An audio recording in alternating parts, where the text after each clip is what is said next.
আমার চ্যানেলে তোমাদের সবাইকে আবার ওয়েলকাম জানাচ্ছি। আশা করি তোমরা সবাই খুব ভালো আছো।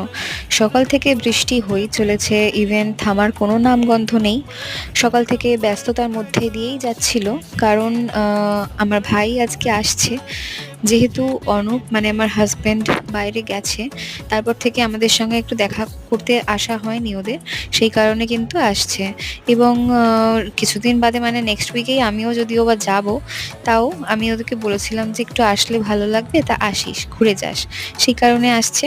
সেই জন্য চাদরটা একটু চেঞ্জ করে নিলাম, না হলে হয়তো পরের সপ্তাহে যাওয়ার আগেই চেঞ্জ করতাম কিংবা এসেই চেঞ্জ করতাম। কিন্তু যেহেতু আমরা ডেলি ইউজ করি, সেই কারণে কিন্তু একটা বাচ্চার যেরকম আর কি থাকে, ধরো টয়লেট করে দেয় বা সেরকমের জন্য চাদরটা কিন্তু চেঞ্জ করে নিলাম। তো ও একটু বাদের মধ্যেই চলে আসবে। পরবর্তী ভিডিও ও আসলে তোমাদের দিচ্ছি। Thank you.